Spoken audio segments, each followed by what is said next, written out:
things like that. So we wanted to break it down and try and work out how could we add something that was going to create action, create positivity, create energy towards. Winter had settled over the palace like a soft shroud, masking the unrest beneath its ancient stones. Outside, the snow glowed faintly beneath the lanterns, but inside the corridors, the air felt unusually taut. Staff moved with hurried steps, voices dipped into careful whispers, and every footfall carried a tension that suggested something was already beginning to unravel. The royal household was no stranger to rumors, but this time the atmosphere carried a different charge. It was not mere gossip, but the silent prelude to a fracture. The shift began on an otherwise uneventful morning, when Prince William rose early, as he often did, to review his briefings before the palace fully awoke. Entering his private study, he expected the usual reports on engagements, security updates, and schedules. Instead, a single manila folder sat deliberately at the center of his desk, its corners pressed sharply, bearing the seal of a confidential internal security division. Documents of that classification never arrived without an aide present and a signature confirming receipt, and the folder's precise placement unsettled him. He opened it carefully, anticipating perhaps a threat assessment or intelligence unrelated to the family, only to find otherwise. The first page listed intercepted communications with dates spelled out in full and a coded label for the correspondent, the huntsman. The second page held transcripts, and the third contained photographs. As he read, a slow tightening gripped the base of his neck, the tension in the palace now mirrored within him. The messages were not explicit, but their tone suggested a closeness beyond propriety, with references to private confessions, late-night calls, and meetings at rural estates far from public view. The photographs were even more troubling.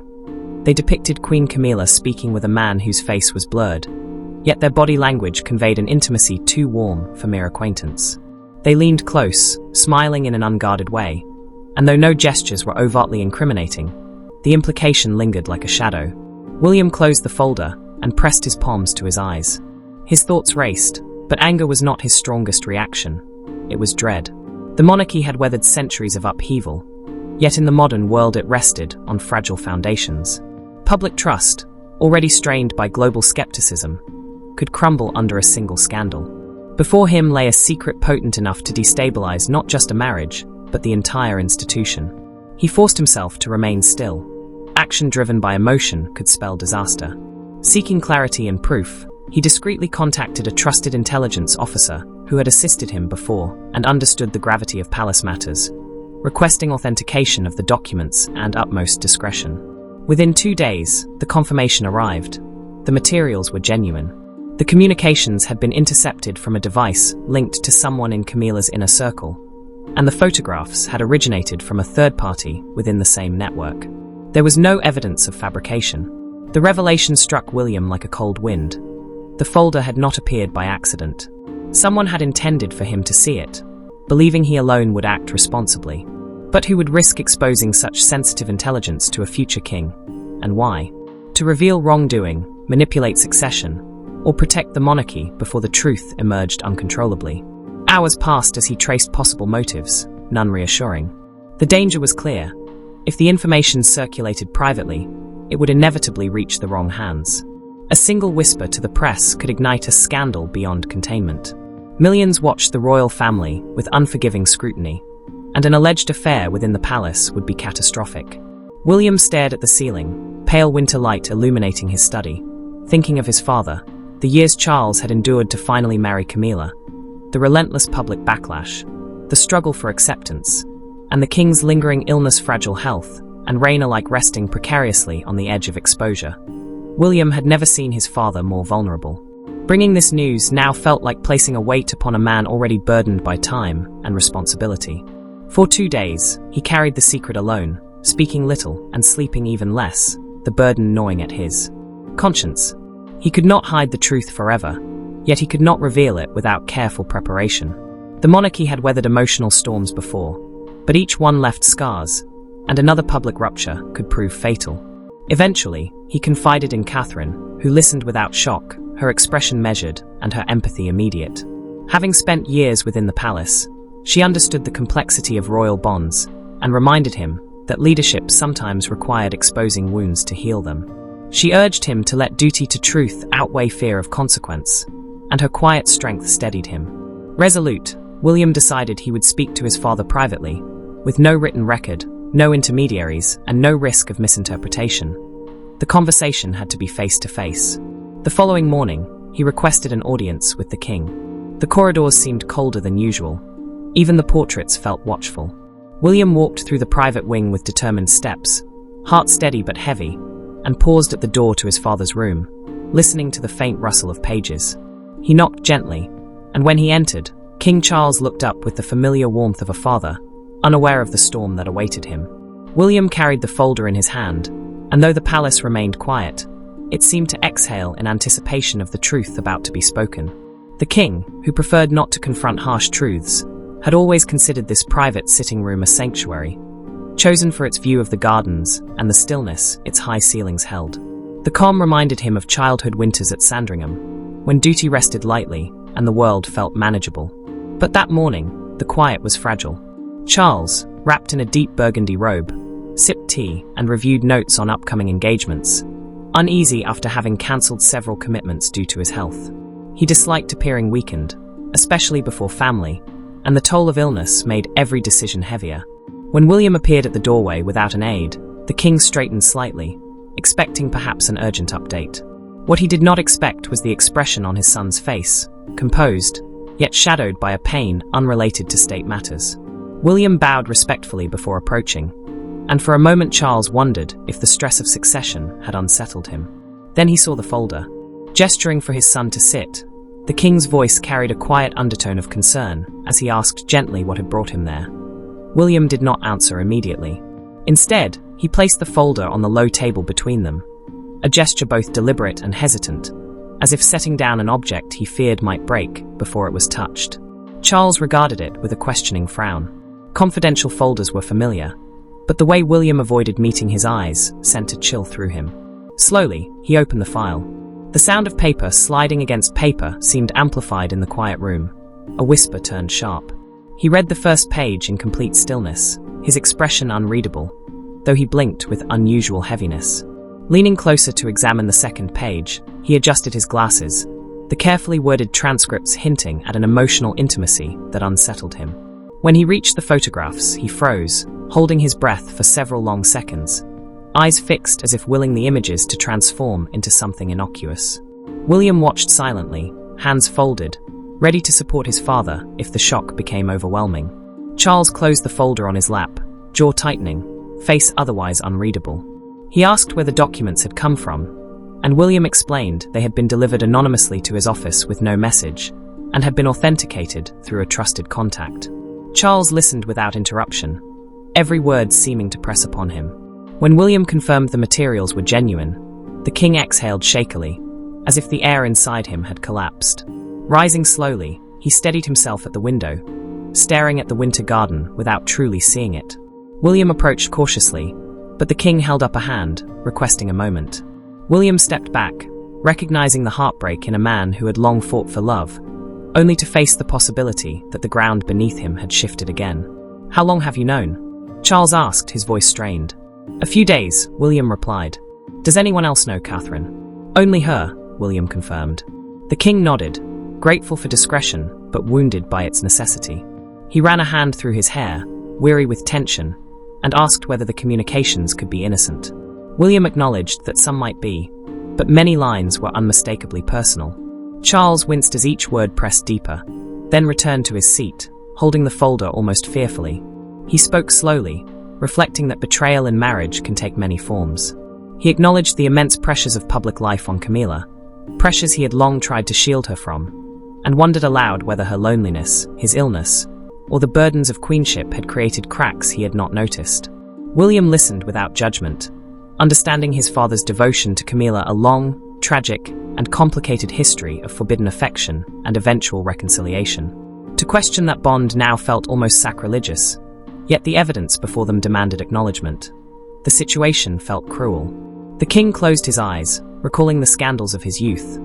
The damage done to Diana, the accusations, the global spectacle, and the vow he had made never to let his personal life threaten the institution he cherished. Yet now he faced a crisis that painfully echoed the past. For several minutes, father and son sat in silence, the ticking of a nearby clock unnaturally loud. Finally, Charles looked at William and thanked him for coming privately, acknowledging the courage it took to present such evidence. William bowed respectfully, though the gratitude did little to ease his sorrow. Charles rose, pacing slowly, his steps measured but his hands trembling slightly. He admitted he could not make decisions in the heat of shock. He needed time, he needed clarity. William nodded, warning that the longer the documents remained hidden, the greater the risk of a leak, as someone within the institution clearly wanted the truth exposed. Charles understood silently, the acceptance deepening the agony in his eyes. After a moment, he dismissed William with a gentle gesture, asking for solitude. William hesitated at the door, uncertain how to offer comfort, but the king gave him a small, reassuring nod. The kind fathers give sons when both are trying not to break. Left alone, Charles reopened the folder, not from doubt, but to confront the truth head-on. The images, the subtle emotion in the lines of text pressing against him like unprepared grief. He lifted his gaze to the portraits of past monarchs, wondering what they would think, and then imagined his mother's unwavering discipline and devotion to duty. Whispering quietly to the empty room, he vowed to handle the situation with dignity, to seek truth even if it hurt, and resolved to have the most difficult conversation of his marriage. He would speak to Camilla. Shortly after sunset, she entered the king's private drawing room, guided by a message delivered with unusual formality. Charles rarely summoned her this way, preferring gentle conversations, shared tea, and quiet familiarity, but tonight left no room for delay. Sensing unease before entering, Camilla felt the room colder than expected, as though its warmth had withdrawn in anticipation. She closed the door behind her and paused. Charles stood beside the heavy oak table, fully dressed as if for audience, the earlier folder lying before him like a silent judge. Her pulse quickened. She read the gravity in his mood as clearly as any document.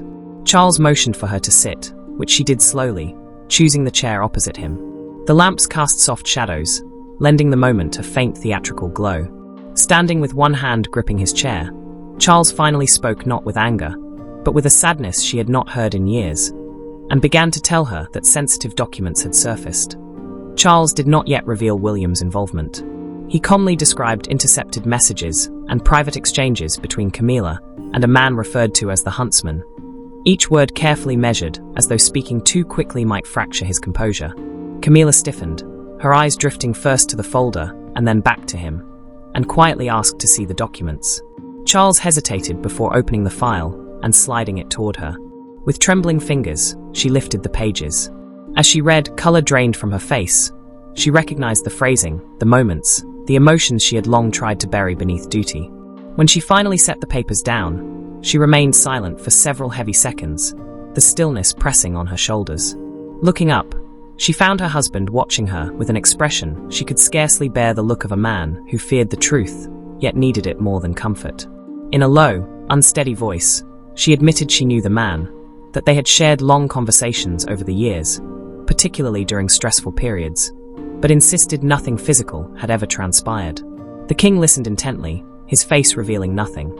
She explained that the friendship had begun long before she entered public life as queen, that the huntsman had been a confidant from a distant, yet emotionally complex chapter of her life.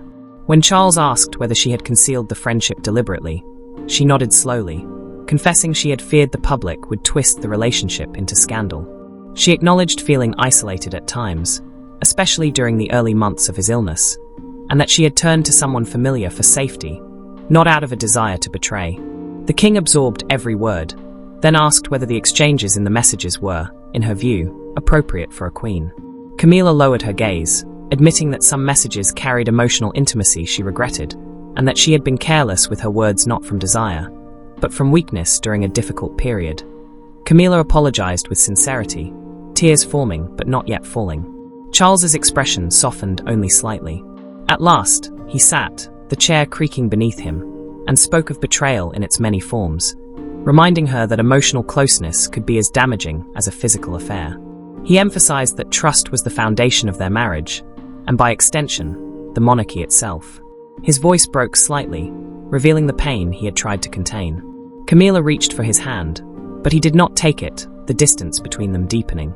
She whispered that she never intended to hurt him, that she had spent her life defending their love against public scrutiny, and felt ashamed that her actions now gave ammunition to doubters.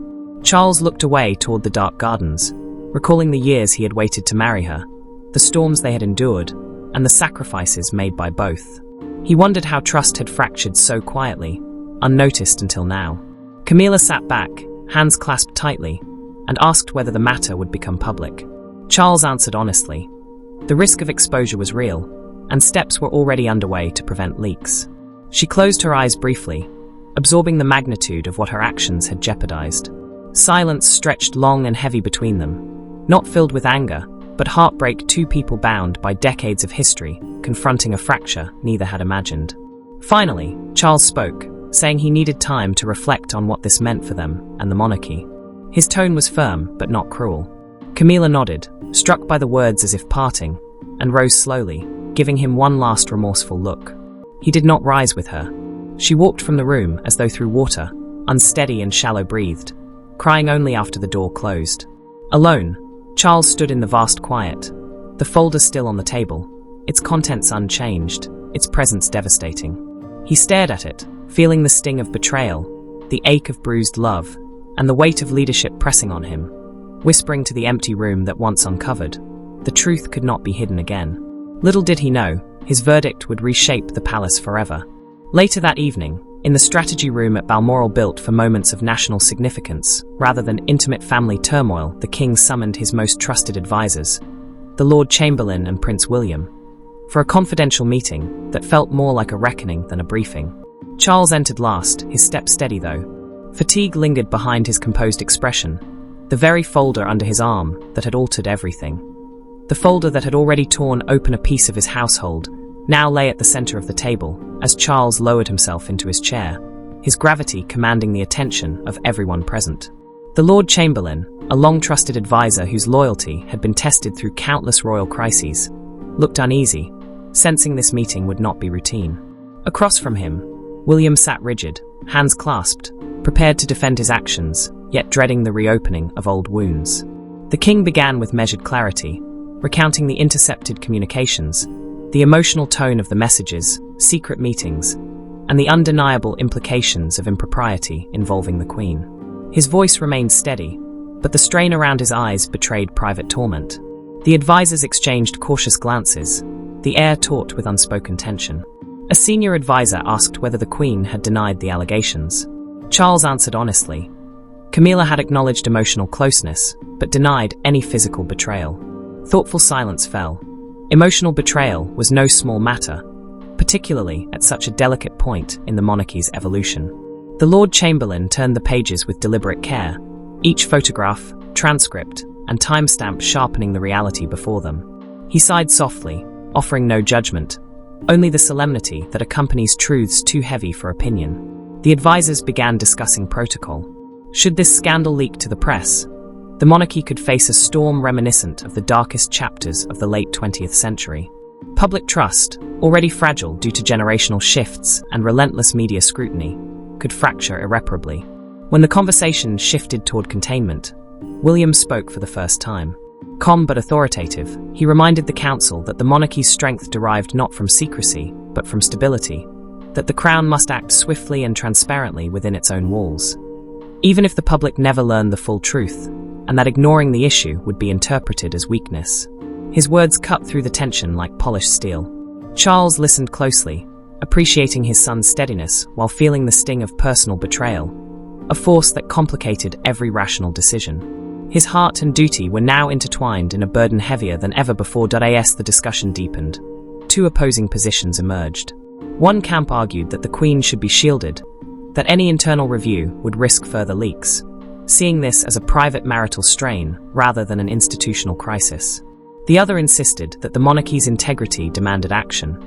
A sovereign could not appear blindsided or complacent in the face of potential scandal.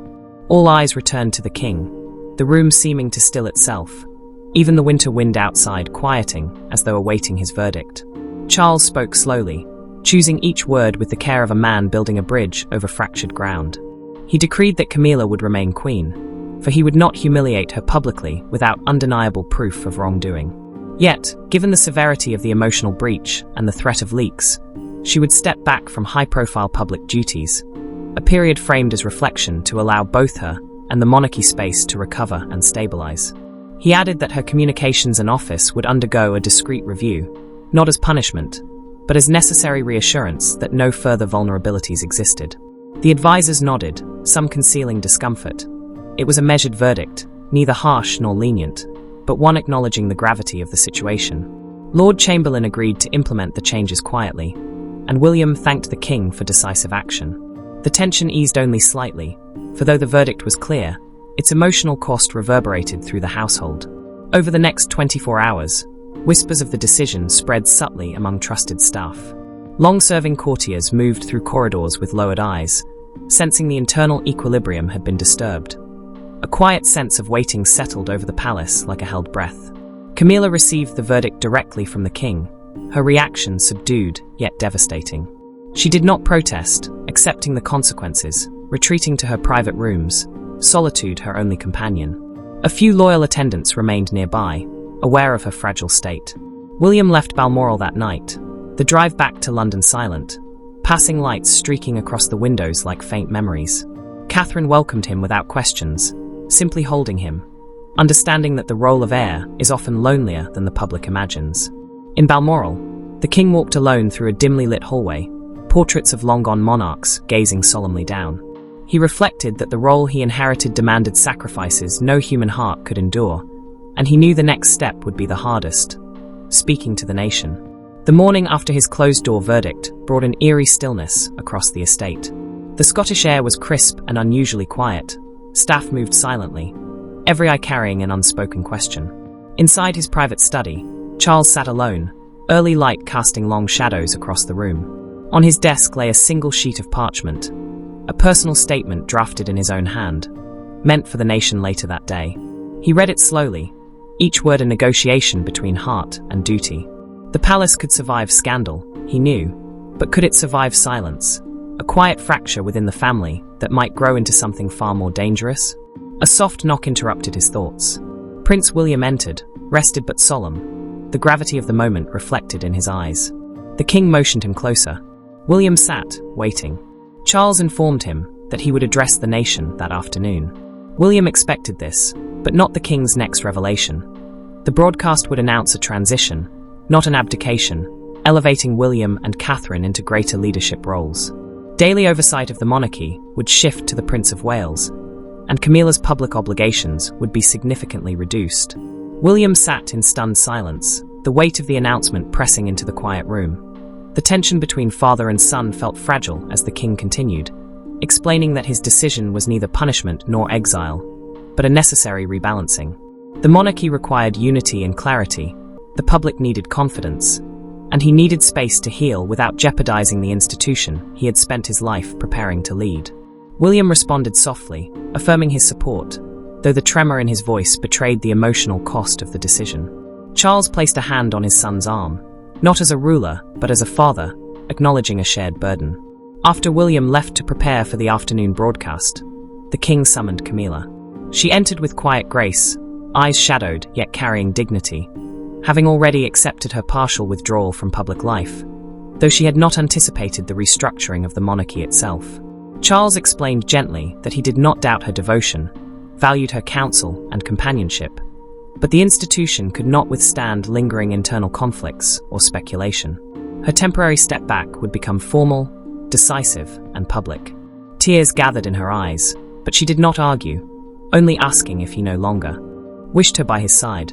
Charles paused, assuring her that he still cherished her, but his duty to the monarchy and the nation required prioritization. Camilla lowered her gaze, accepting a truth deeper than any accusation. The palace prepared meticulously for the broadcast. Cameras in the grand hall, senior staff managing lighting and framing, the air thick with anticipation. Rumors swirled in the media: abdication, denials, speculation, but none imagined the delicate balance the king would present. Dressed in a dark suit, he took his seat before the camera, and a profound stillness settled over the hall. Speaking with the measured authority of a sovereign, he explained that recent internal considerations had led him to restructure the royal household for stability, without mentioning the scandal. He announced that the Prince and Princess of Wales would assume greater responsibility for daily operations, praising their dedication and public connection. Then came the revelation that shocked the palace. Queen Camilla would step back from public duties indefinitely. He acknowledged her service kindly, but made clear the transition was necessary for the crown's stability, his measured tone hiding the personal sacrifice behind formal words. Camilla, in her private rooms, covered her mouth in shock, breathless despite prior notice. When the recording ended, the king left quietly, pausing before a portrait of his mother, Queen Elizabeth II, seeking strength in her serene resolve while knowing the decision and its consequences rested solely on him. The world reacted instantly. News channels replayed his words, analysts dissected every sentence, and social media erupted with speculation. Some praised his transparency, others questioned the implications, and a few noted the striking silence around Camilla's absence. One fact was unanimous. The monarchy had entered a new era. As night settled over Balmoral, the king sat alone, gazing at the darkened landscape. A quiet acceptance washed over him. The palace had been shaken, yet it stood. The truth had a cost, but the institution he had vowed to protect would endure. Whispering a hope that his family would heal, the nation would trust, and the crown would remain steady, he faced the dawn of a transformed monarchy, fully aware that the story was far from over.